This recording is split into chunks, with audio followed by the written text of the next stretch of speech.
మీ అందరికీ పైసలాడండి. నేను చెప్పబోయే సాక్ష్యం ఏంటంటే మాది కోదాడ దగ్గర రామరెడ్డిపాలెం. అయితే 5-6 నెలల నుంచి నాకు ఇక్కడ మందిరానికి ఇంక 2 రోజులకు వస్తా అన్న కాంచి మంచిగా ఉంటుంది. మళ్ళీ మందిరానికి వచ్చి ఆదివారం ఇంటికి వెళ్ళగానే ఏదో ఒకటి అవుతుంది. అది మళ్ళీ అయ్యేదైనా మామూలుగా కావట్లేదు. వచ్చే ప్రాణం పోయే ప్రాణంగా ఉంటుంది. అయితే ఏమోలే, ఎందుకో నాలో బలహీనత ఏమో, ఏమన్నా ఇక ఇట్లా మామూలుగా జబ్బులు ఉంటాయిగా అయ్యేలే అనుకుంటున్నా. మునుపు కిడ్నీ సీమ్ వచ్చింది, 1 గంటలోనే కిడ్నీ మొత్తం నిండిపోయింది అని చెప్పారు. సరే, నాకు ఇక అప్పుడు పరిస్థితి బాగాలేదు, నన్ను ఇక్కడ తీసుకొచ్చేవాళ్ళు లేరు, ఒక్కదాన్నే ఒంటరిగా. ఇక పక్కన వాళ్ళు డాక్టర్ ఫోన్ చేసి హాస్పిటల్కి తీసుకపోతే 50,000 దాకా అయినాయి. కొంచెం ఓపిక వచ్చిన తర్వాత మళ్ళీ ఇక్కడ మందిరానికి ఫోన్ చేస్తే తమ్ముడికి దర్శనంలో చూపించండి, అయ్యగారికి దేవుడు చూపిస్తే ఆదివారం రోజున అప్పటికప్పుడు 5 సేవకులను పంపిన తర్వాత 2 గంటలుండి వాళ్ళు అక్కడ ప్రార్థన చేసి ఒళ్ళంతా పేరాలు పట్టించిన తర్వాత 2 గంటలకు మంచిగా అయిన తర్వాత మళ్ళీ ఇక అప్పటి నుంచి ఏం లేదు. మళ్ళీ ఒక 5 నెలలు మంచిగున్నా. మళ్ళీ మొన్న జనవరికి వచ్చి పోయిన తర్వాత ఇక్కడ అన్నం తిని ఇంటికి వెళ్ళాం. మంచిగానే వెళ్ళి ఇంటికాడ మా అబ్బాయికి అన్నం వండి పడుకున్నా. అన్నం తినకుండా పండుకున్న తర్వాత బాగా కడప నొప్పి వచ్చింది. ఏంది ప్రభా ఇట్లా కడప నొప్పి అవుతుందని లేచి ప్రార్థన చేసుకొని పేరాలు రాసుకున్నా తగ్గలే. ఇక మీ రోజున అలా ఆగకుండా అవుతున్నాయి.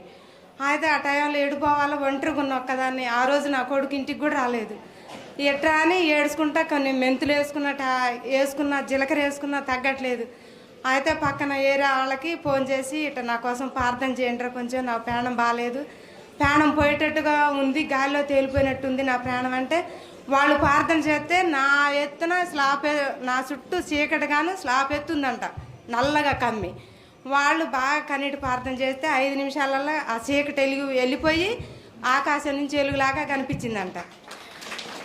అది అయిపోయిన తర్వాత మళ్ళీ మొన్న ఆదివారం రోజు ఇక్కడికి వచ్చి వెళ్ళిన తర్వాత 1 గంటలోనే మళ్ళీ కిడ్నీ నొప్పి వచ్చిన తర్వాత ఏంది ప్రభా మళ్ళీ నొప్పి లేస్తుందని ఏం చేసినా ఏడ్చుకుంటూ ప్రార్థన చేసిన. ఏంది ఈ కిడ్నీ నొప్పి మళ్ళీ వస్తుంది, ఎందుకు వస్తుందో తెలియట్లేదు నాకు, నేను ఎక్కడ లోపడలేకపోతున్నానో, మరి ఎందుకు నాకు ఈ బలహీనత వస్తుందో తెలియదు ప్రభా అని ఏడ్చుకుంటూ పడుకున్నా. ఎంత పడుకున్నా నిద్రలేదు. అర్ధరాత్రి పిల్లగాడు నిద్రపోయిండు, లేపలేకపోతున్నా.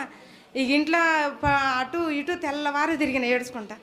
తెల్లారిన తర్వాత ఏందమ్మా తిరుగుతున్నావు అంటే ఇటు సంగతి నాన్న అని అనేవరకు తెల్లటారే వరకే పొట్ట ఇంతలా ఉబ్బకొచ్చింది, బాగా వాసుకొచ్చింది పొట్ట వాసుకొచ్చిన తర్వాత మళ్ళీ వాళ్ళకే ఫోన్ చేసి అమ్మ నా కోసం ప్రార్థన చేయండిరా ఇట్లా అవుతుంది ఏందనంటే వాళ్ళు మళ్ళీ ప్రార్థనలో తెల్లారుజామున కూర్చుంటే నా బారు తెల్ల బొమ్మను చేసి దానికి సూదులతో కూర్చుతుంటే మళ్ళీ వాళ్ళు ప్రార్థన అయిపోయిన తర్వాత అమ్మ ఇట్లా సంగతి అమ్మ అని చెప్పిన తర్వాత ఏం చేసినా లేచి ఏమన్నా కానీ తండ్రి నువ్వే ఉన్నావు, నా శరీరాన్ని గాయం చేస్తారు కానీ ఆత్మనైతే ఏం చేయలేరు ప్రభు అని చిన్నగా ఓపిక చేసుకొని లేచి అభిషేక తైలం ఉంది కదా, ఆ తైలం తీసుకొని ఒళ్ళంతా రాసుకొని తాగిన తర్వాత కొద్దిగా ఫ్రీ అయింది కానీ నొప్పి తగ్గట్లేదు.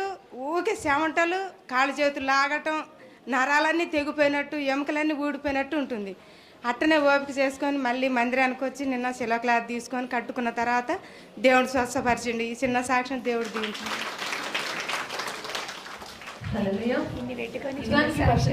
చాలా ప్రార్థన పడదాలు కానీ మరి ఎందుకు అపవాది పదే నిన్ను వెంటాడుతుంది? పరిశుద్ధమ్మ గారు,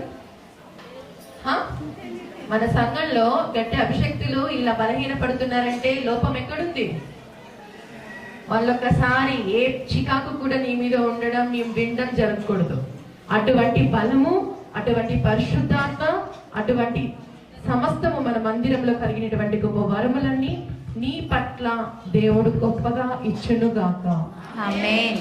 ఆ రకంగా ఇంకా బలముగా ప్రార్థనలు ఉంటారు. కాకపోతే తన బాధ ఏంటంటే తన చుట్టూ ఎవరు లేరండి, ఒంటరిగా ఉంటారు ఇంట్లో. మనము మన కుటుంబంలో 10 మంది మన చుట్టూ ఉన్న కదా ఒక్కొక్కసారి మేము వంటరు మమ్మల్ని ఎవరు చూస్తారు, ఇంతమంది ఉన్నా కానీ అలాంటి మాటలు అంటారు. కానీ తను ఏంటంటే అసలు ఎవరు ఉండరు, తన చుట్టూ ఒక్కదే ఉన్నప్పుడు ఎన్ని ఆలోచనలు ఉంటాయి. మనిషి అన్న తర్వాత చాలా సులువుగా చిక్కుతుంది అపవాదికి కనుక. కానీ తను నిజంగా మనందరిలో మన మందిరానికి వస్తేనే హుషారు వస్తుంది, ఇంటికి వెళ్తే డల్ అయిపోతుంది.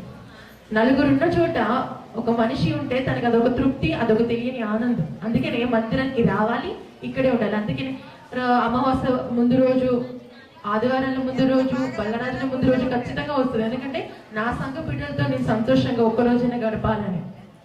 ఇలా ఒంటరిగా ఉన్న వాళ్ళ పరిస్థితి ఇలా ఉంటుంది. కాకపోతే ఎక్కడ కూడా మీరు బలహీనపడద్దు. మీరు ఒంటరిగా ఉన్నారనే ఆలోచన పక్కకు పెట్టి మీతోని మన పరిశుద్ధ దేవదూతలు మీ ఇంట్లో నివాసం చేస్తున్నారని నమ్మి అటువంటి ఆనందంలోనే మీరు ఉండాలి. దేవునికి స్తోత్రం కలుగును గాక. ఆమేన్.